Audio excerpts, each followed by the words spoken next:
YouTube channel में। तो इस चैनल पे जहाँ हम क्लास 12 के इंग्लिश के समरी को पढ़ रहे थे एक एक लेसन की, उसी में मैं आपको कही थी कि मैं आपको सारा समरी करा दूंगी, प्रोज एंड पोइट्री सेक्शन दोनों की। तो हम प्रोज सेक्शन की भी कुछ समरी देखें, पोइट्री सेक्शन की भी देखेंगे और दोनों को जल्द ही कंप्लीट करेंगे। कंप्लीट प्रोज सेक्शन की पोइट्री समरी और कंप्लीट पोइट्री सेक्शन की समरी हम करने वाले हैं। तो इसमें कुछ चैप्टर हम पढ़ चुके हैं और आज हम पोइट्री जो सेक्शन है उसका फर्स्ट चैप्टर पढ़ेंगे। तो जैसा कि मैं हर बार आपको बोलती हूँ, हर सीरीज में आज भी यही बोलूँगी कि मैं आपको बहुत इजी लैंग्वेज में करवाती हूँ इसमें समरी, और मैं हैंड रिटन भी इसीलिए देती हूँ ताकि आपको ये कन्फ्यूजन नहीं रहे कि हम एग्ज़ाम में कैसे लिखें। तो आप सेम टू सेम इन चीज़ों को वहाँ पे उतार सकते हैं और अपने माइंड से भी जो कुछ उसमें आए आप लिख सकते हैं, क्योंकि मैं इतना ईजी आपको यूज करवा रही हूँ यहाँ पे लैंग्वेज कि आपको 1 से 2 बार पढ़ने के बाद याद हो जाएगा और आप खुद से ट्राई करके आराम से लिख सकते हैं। और आपको लिखना कितना है, तो आपको 1.5 पेज लिखना है, यानी कि 1.5 पेज लिखना है। इससे ज़्यादा नहीं लिखना है, क्योंकि समरी का मतलब ये होता है संक्षेप करना, किसी चीज़ को छोटा करके लिखना। तो इसीलिए आप उतना लिखेंगे, इतना आपके लिए सफिशियंट होगा। तो चलिए अब स्टार्ट करते हैं। तो जो सबसे पोइट्री सेक्शन का फर्स्ट चैप्टर है वो है sweetest love I do not go. यहाँ देखिए स्वीटेस्ट वर्ड का यूज हुआ है, ये स्वीट का सुपरलेटिव डिग्री है, यानी कि मीठा है तो ये सबसे ज़्यादा मीठा। तो इसमें जो है, मैं अगर पूरा आपको कहानी बता दूं कि आखिर इस पोएम में है क्या, तो इसमें एक प्रेमी और प्रेमिका की कहानी है। यानी कि इसमें जो ऑथर हैं, जो पोइट हैं, वो प्रेमी हैं। वो अपनी प्रेमिका से इस बारे में बात करते हैं कि मैं तुमसे बहुत प्रेम करता हूँ, और एक समय ऐसा आता है कि जब प्रेमिका उनके प्रपोजल को एक्सेप्ट नहीं करती है तो वो उन्हें छोड़कर एक लंबी जर्नी पर जाते हैं। तो इसी को हम डिटेल में पढ़ेंगे यहाँ पे। तो यहाँ सबसे पहले इसका जो अगर हेडलाइन देखने की बात करें तो उसमें पोएम कहते हैं कि मेरी सबसे प्रिय प्रेमिका, मैं तुम्हें छोड़कर नहीं जा रहा हूँ। यानी कि मेरी जो सबसे प्रिय प्रेमिका है, मैं तुम्हें छोड़कर नहीं जा रहा हूँ। और ये किसके द्वारा लिखी गई है, तो ये पोएम जो लिखी गई है ये जॉन डन के द्वारा लिखी गई है। जॉन डन, आपको स्पेलिंग अच्छे से ध्यान रखना है, इसमें DONNE है, जॉन डन। तो स्टार्ट करते हैं। तो देखिए सबसे पहले है sweetest love I do not go. आपको जो ये कहानी का शीर्षक है इसको हमेशा इन्वर्टेड कोमा में लिखना है।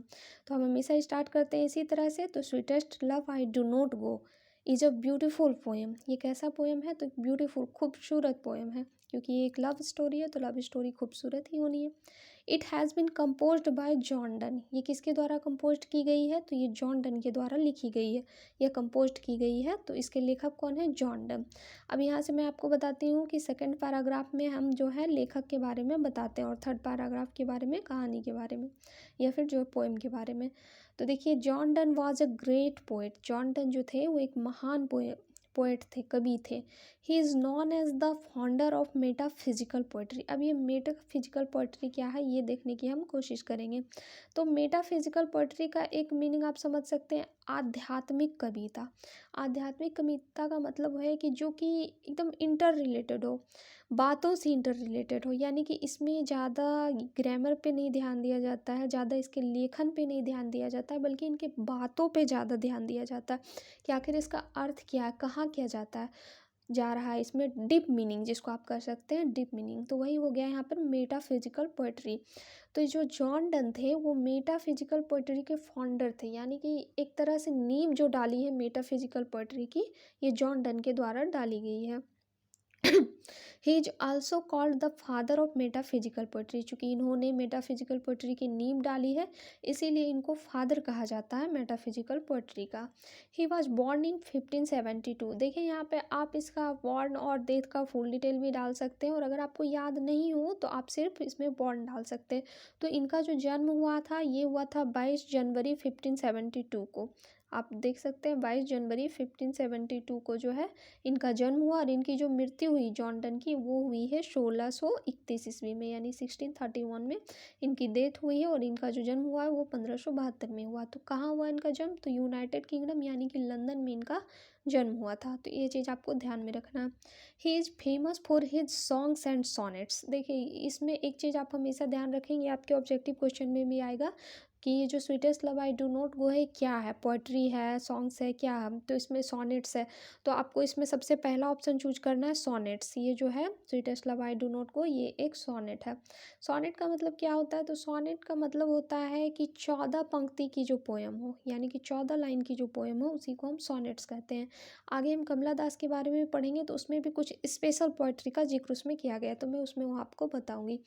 तो he is famous for his songs and sonnets, वो अपने गीतों के लिए, अपने सॉनेट्स के लिए फेमस थे। Satires and elegies and sermons. Satires का मतलब यही हो गया कि रिलेटेड टू लिरिक, यानी कि किसी म्यूजिक से रिलेटेड हो। एंड एलिजिज, एलिजिज मतलब हो गया कि शोक गीत से रिलेटेड, यानी कि ये शोक गीत भी गाते हैं। जैसे यहाँ पे जो ये पोएम है sweetest love I do not को, ये एक सेपरेशन है, यानी कि जब वो अपनी प्रेमिका से अलग हो रहे थे, उनको छोड़कर एक लंबी जर्नी पे जा रहे थे, तो उस समय का इसमें जिक्र किया गया। तो एक तरह से शोक गीत ही कह लीजिए। तो एलिजिज एंड सरमन्स, सरमन्स मीन्स हो गया आपका जो उपदेश दिया जाता है। तो ये जो थे लेखक, जो हमारे ये कवि थे जॉन डन, ये सॉनेट्स लिखते थे, सॉन्ग्स लिखते थे, सटायर्स, एलिजिज एंड शर्मन्स लिखते थे। अब देखिए यहाँ से पैराग्राफ चेंज करके पोएम के बारे में लिखना है। तो it is a love poem, ये कैसा पोएम है, तो ये लव पोएम है, प्रेम से भरा हुआ एक कविता है जिसमें कि प्रेमी और प्रेमिका की वर्णन की गई है। तो it has been made of 5 stanzas, ये जो किस तरह से बनाया गया है, तो इसमें 5 स्टेंजा में दी गया है विद 8 लाइन्स ईच, और सब में क्या है, एक 8 लाइन दिए गए हैं। 5 स्टेंजा में 8 लाइन, ये आपको पोएम के बारे में इसमें बताना है। This poem was published in 1663, और ये पोएम जो पब्लिश्ड कब हुआ, मार्केट में कब आया, तो ये 1663 में आया। यहाँ पे थोड़ा सा ये हो गया, देखिए 1663 में ये पोएम जो है पब्लिश्ड हुआ है। In this poem the poet shows his deepest love for his beloved, और इस पोएम में जो कवि हैं हमारे जॉन डन, वो ये अपना डीपेस्ट लव दिखाते हैं। देखिए यहाँ भी सुपरलेटिव डिग्री का यूज हुआ है, डीपेस्ट लव, यानी कि गहरा प्रेम को दिखाते हैं, फॉर हिज बिलव्ड, अपनी प्रेमिका के लिए गहरे प्रेम को दिखाते हैं। इसमें देखिए कुछ ऐसे वर्ड का यूज हो गया है जो कि मतलब एक तरह से कह लीजिए आपका एंशिएंट इंग्लिश में हो, जो कि लेटेस्ट में यूज नहीं होता है। जैसे कि आपने फर्स्ट में ही देखा कि यहाँ पे GOE को का यूज किया गया है, तो ये अब चलित में नहीं है, यानी कि इसका यूज अब नहीं होता है, अब GOE की जगह GO होता है, तो उसको आपको इग्नोर करना है, वो माइंड पे नहीं लेना है। फिर देखिए इसके बाद पैराग्राफ चेंज करके हमें लिखना है, the poet says that his beloved is so beautiful, it's so beautiful. इनकी जो प्रेमिका है, पोएट ऐसा कहते हैं कि मेरी जो प्रेमिका है वो बहुत खूबसूरत है, बहुत ज़्यादा खूबसूरत है। But when he proposes his love to his beloved, लेकिन जैसे वो अपना प्रेम अपनी प्रेमिका के सामने दर्शाते हैं, यानी कि उनको प्रपोज करते हैं, उनसे बताते हैं कि जो प्रेमी जो है, ये पोइट जो है उनसे प्रेम करते हैं, तो वो रिफ्यूज कर देती है इनके प्रेम को। सी रिफ्यूजेज हिज लव, वो इनके प्रेम को रिफ्यूज कर देती है। The poet becomes so sad, और जब वो रिफ्यूज कर देती है तो ये तो ऑटोमेटिक है कि अगर आप किसी के पास कोई प्रपोजल लेके जाएं और वो उस चीज़ के लिए मना कर दे तो ये आपको दुख होना ही होना है। ये तो घर में भी हो सकता है, आप अगर अपनी मम्मी को कहें कि मम्मी आज मटर पनीर बना दो, मम्मी मना कर दे, तो आपको तो दुख होना है। तो हर एक चीज़ में अगर आपकी बात नहीं मानी जाती है किसी भी चीज़ में, तो दुख होना ही होना है। तो यहाँ पोएट को भी बिकम्स सो सैड, उन्हें भी दुख होता है। He does not want to live, वो जीना नहीं चाहते, उनको इतना दुख होता है, वो अंदर से इतना हर्ट होते हैं कि वो जीना नहीं चाहते हैं। This poem shows parting time from his beloved, और ये जो कविता है ये क्या दिखाती है, तो पार्टिंग टाइम दिखाती है, यानी कि अलग होने की जो स्थिति है, सेपरेशन की स्थिति दिखाती है फ्रॉम हिज बिलव्ड से, उनकी प्रेमिका से। It means one who loves someone so dearly, यानी कि इसका मतलब है कि अगर कोई व्यक्ति किसी से बहुत ज़्यादा प्रेम करे, बहुत ज़्यादा डियरली प्रेम करे, बहुत ज़्यादा डीपली प्रेम करे, और इफ़ सी लिव्स, यानी कि और वो जो है प्रेमिका जो है, इफ़ सी लिव्स हिम, अगर इन्हें छोड़ जाए, तो how feels he at that moment, तो उस समय पे कैसा महसूस होता है, इसी के बारे में ये पूरी कविता है। तो यहाँ से आपको इसका उद्देश्य समझ में आ गया कि आखिर ये कविता क्या है। तो अगर कोई किसी से बहुत ज़्यादा प्रेम करे, उसे मना कर दे, छोड़ दे, तो उस समय जो फीलिंग होता है वही फीलिंग को इसमें कविता के रूप में, सोनेट के रूप में ढाल दिया गया है। फिर देखिए हम लिखते हैं, द पोएट कंसल्स, कंसल्स मीन्स होता है सांत्वना देना, यानी किसी चीज़ के बारे में अगर किसी को सांत्वना दे रहे हैं कि चलो ठीक है ये ऐसा होना है आगे चल के। The poet consoles his beloved, poet जो है अपनी प्रेमिका से कहते हैं कि as he prepares to depart from a long journey, dear प्रेमिका, मैं जो हूँ तुम्हें छोड़कर एक लंबी जर्नी पे जा रहा हूँ। प्रिपेयर्स, वो ऐसा तैयारी करते हैं कि वो मैं तुम्हें छोड़कर एक लंबी जर्नी पे जा रहा हूँ, लेकिन तुम चिंता नहीं करना, मैं तुम लौट के आऊँगा, मैं यात्रा के लिए जा रहा हूँ, ऐसा उन्होंने वो सांत्वना दिया। He compares himself to the sun, और यहाँ जो है कवि पोएट जो हैं अपनी तुलना करते हैं, कंपेयर करते हैं अपने आप को किससे, तो सन से। यहाँ देखिए प्रोनाउन का यूज हुआ है, एम्फैटिक प्रोनाउन आप कह सकते हैं। तो ये अपने आप की तुलना जो है ये सन से करते हैं। तो ये आपका ऑब्जेक्टिव क्वेश्चन भी आएगा कि जो जॉन डन है अपना कंपेयर किससे करते हैं, तो सूरज से करते हैं। तो सूरज से क्यों करते हैं? सूरज जो है हर रोज़ ढलता है और हर रोज़ निकलता है, उसका कोई उद्देश्य नहीं है, फिर भी रोज़ ढलता है रोज़ निकलता है, तो इसीलिए ये भी अपने आप की तुलना सूरज से करते हैं। He feels that the son of happiness of his life has set, वो ऐसा महसूस करते हैं, फील करते हैं कि द सन ऑफ हैप्पीनेस, उनके जीवन का जो सूरज था वो ढल चुका है, उनके जीवन में जो खुशियों का सूरज था वो सूरज ढल चुका है। And it leaves darkness behind, it leaves, और ये जो है अंधेरा छोड़ गया है, सिर्फ अंधेरा इनके जीवन में। जब इनकी प्रेमिका प्रपोजल को एक्सेप्ट नहीं करती है तो इन्हें ऐसा लगता है कि इनके जीवन के जो खुशियों का सूरज है वो ढल चुका है और सिर्फ अंधेरा बचा हुआ है, इसीलिए ये जीना नहीं चाहते और अपनी प्रेमिका को छोड़कर एक लंबी जर्नी पर जाना चाहते हैं। दज यानी इस प्रकार John Donne uses the sun as a metaphor, यहाँ पर जॉन डन है जो है इन्होंने सूरज का उपयोग किया है, तो किस रूप में? मेटाफॉर के रूप में, यानी कि एक एग्जाम्पल के रूप में, एक रूपक के रूप में इन्होंने सूरज का यूज किया है। फॉर फिडेलिटी, फिडेलिटी का मतलब हो गया कि पति पत्नी के बीच जो एक रिलेशन होता है उस रिलेशनशिप को बताने के लिए प्रेमी प्रेमिका के बीच इन्होंने सूरज का यूज किया है। According to the poet a man has no control over his luck, यानी कि पोएट के अनुसार क्या कहा गया है कि एक मैन यानी कि एक इंसान का कंट्रोल नहीं होता है उसके भाग्य पर।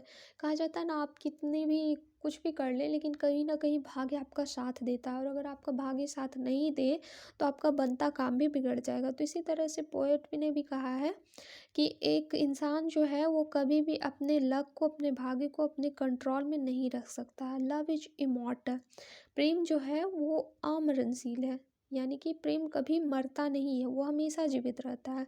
सो no any question of death, इसीलिए यहाँ पर मृत्यु का कोई सवाल ही नहीं उठता है, क्योंकि अगर शरीर मर भी जाए तो प्रेम जिंदा है। इसी तरह का एक और इसमें पोएट्री है, मैं आपको आगे जाके पढ़ाऊँगी वो। तो प्रेम जो है वो कभी नहीं मरता, वो हमेशा जिंदा रहता है। दस the poet is a true lover, इस प्रकार जो पोएट थे, जो हमारे जॉन डन थे, वो एक ट्रू लवर थे, सच्चे प्रेमी थे, जो कि आजकल मिलना मुश्किल है। तो दस the poet is a true lover, वो एक सच्चे प्रेमी थे, इसीलिए वो कहते हैं कि मैं छोड़ के जा रहा हूँ लेकिन मैं आऊँगा, एक लंबी जर्नी पे जा रहा हूँ, क्योंकि वो दुखी हो जाते हैं और वो अपनी प्रेमिका से बहुत प्रेम करते हैं। तो यहाँ पर आप एक लाइन ये भी जोड़ सकते हैं, finally it is a very beautiful poem, या कुछ भी, या इतना आपके लिए सफिशियंट है, इतना आप अगर लिख देते हैं तो ये आपके लिए काफ़ी सही होगा और पूरे के पूरे आपको मार्क्स इसमें मिल जाएंगे। तो आज ये कंप्लीट हो गया, फिर अब हम नेक्स्ट चैप्टर करेंगे। तो इसमें आप मुझे कमेंट करके ज़रूर बताइएगा कि मेरा जो ये सीरीज है आपको कैसा लग रहा है, और ये जो मैं हैंड रिटेन आपको समरी दे रही हूँ इससे आपको प्रॉफिट हो रहा है या नहीं। और आप खुद से ट्राई करके ज़रूर लिखने की कोशिश करें, क्योंकि आपको एक चीज़ याद है कि रटी हुई चीज़ें आप एग्ज़ाम के वो जो हौच पौच वाला सिचुएशन होता है, एग्ज़ाम का जो प्रेशर होता है हॉल में, उसका अलग ही माहौल होता है, वहाँ आपको रटी हुई चीज़ें याद नहीं रहेंगी। तो अगर आप बेसिक तौर पे अपने खुद से रेडी करते हैं ईजी लैंग्वेज में तो आपको बहुत ज़्यादा अच्छे तरीके से ध्यान में रहेगा। और मैं हमेशा बताती हूँ कि समरी से ना सिर्फ 5 मार्क्स का समरी निकलता है, बल्कि इससे आपके क्वेश्चन आंसर्स भी निकलते हैं, इससे आपके एक्सप्लेनेशन भी निकलते हैं, और इससे आपके ऑब्जेक्टिव्स भी निकलते हैं। तो इसीलिए एक समरी को आप 8 से 9 मार्क्स मान के ले चलिए अपने साथ। तो चलिए आज कंप्लीट हुआ, आई होप कि आपको अच्छा लगा हो, और अच्छा लगा हो तो चलिए लाइक कर दीजिएगा, कमेंट करके बताइएगा, और अगर मेरे चैनल पे नए हैं तो सब्सक्राइब कर दीजिएगा। जय हिंद, मन लगा के पढ़िए।